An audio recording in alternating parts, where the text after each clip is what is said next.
What if the ideals of love and war are not as romantic as they seem?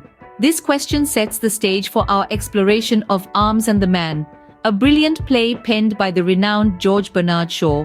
As we delve into the heart of this piece, we encounter a theme that challenges our often romanticized notions of love and war. Set against the backdrop of the Serbo-Bulgarian War, the narrative unfolds with a cast of characters each uniquely flawed, yet endearing in their own right. From the idealistic Rainer Petkov to the pragmatic Captain Bluntschli, Shaw takes us on a journey where we witness the clash of ideals and reality. The play's setting, a seemingly tranquil Bulgarian town, serves as a stark contrast to the turmoil that ensues. As we prepare to dissect each act, remember one thing: Shaw's world is not sugar-coated, it's real, it's raw, and it forces us to question our own perceptions. Now, prepare yourself for a journey through this insightful play. Imagine a night of fear and unexpected visitor. As the curtain rises on Act 1 of Arms and the Man, we find ourselves in the bedroom of Rainer Petkov, a Bulgarian lady of noble descent. The tranquility of her room is disrupted by the sudden intrusion of a Swiss mercenary, Captain Bluntschli, who's on the run from the Serbian army. This encounter sets the stage for a collision of two distinct worldviews. Rainer, raised on romantic ideals of war and heroism, is startled by the reality of Bluntschli, who, despite being a soldier, bears no love for the battlefield.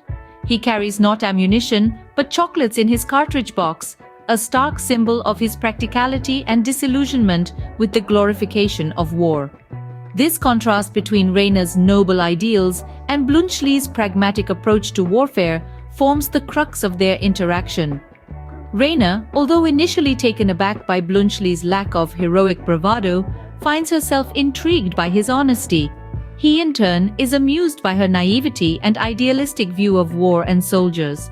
Their conversation, filled with wit and a dash of sarcasm, peels back layers of misconceptions and stereotypes. It challenges Rainer's notions of heroism and war, sowing the seeds of doubt in her mind.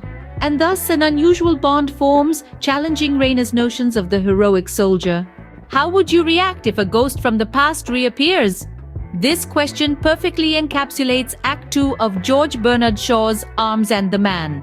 The scene unfolds as Captain Bluntschli, the intruder from Act 1, returns, not as a fugitive this time, but rather as a gentleman in the Petkov household. Here, Shaw masterfully weaves comedy into the narrative.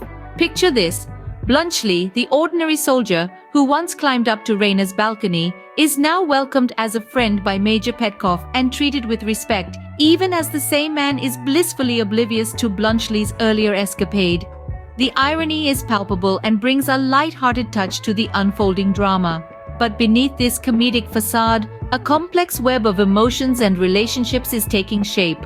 Rainer, who is engaged to Sergius, finds herself increasingly drawn to Bluntschli, the pragmatic Swiss soldier. His worldly wisdom and practical outlook contrast sharply with Sergius's romanticized ideals of war and love, making Bluntschli a more appealing prospect to Rainer. This growing connection between Rainer and Bluntschli adds a new dimension to the story, as they both struggle with their feelings amidst the societal norms and expectations. As the act closes, we see the characters grappling with their true feelings and the societal expectations. The stage is set for a riveting climax, as the characters are forced to confront their emotions and make choices that will undoubtedly shape their futures. What happens when truth finally emerges? Act 3, The Resolution of Arms and the Man by G.B. Shaw, is where we find the answers. As the curtain rises on this last act, we find ourselves amidst a whirlwind of revelations. The characters whom we've been journeying with are finally confronting their true emotions, their deepest desires, and their most closely guarded secrets. Rainer, the romantic heroine, has been grappling with the dichotomy between the idealized concept of heroism she's always held dear and the pragmatic reality she's witnessed. Sergius, her betrothed, is no longer the gallant hero she'd imagined.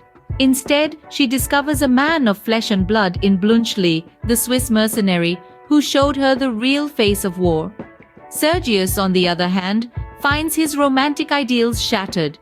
He too is drawn towards the pragmatic Luca, Rainer's maid, who is unapologetically honest about her aspirations. And so, the stage is set for a dramatic resolution. Reina chooses Bluntschli, breaking away from the romantic ideals she once held dear. Sergius too abandons his pretenses, choosing the fiery Luca as his partner. The final act of Arms and the Man is a powerful commentary on the illusion of romanticism, both in love and in war. It's here that Shaw's characters finally break free from the chains of societal expectations, choosing reality over romantic ideals. And so the play concludes, leaving us with a profound understanding of love and war. So, what does Arms and the Man truly signify? This play, penned by G.B. Shaw, serves as a biting social commentary, critiquing the romanticized notions of war and love. It breaks down false ideals and portrays reality, stripped of its rose-tinted glasses. Even today, its relevance is undeniable, urging us to question our perceptions and prejudices. Through its humor, it highlights the absurdity of these misconceptions. Remember, Arms and the Man is not just a play, it's a mirror that reflects our own misconceptions about love and war.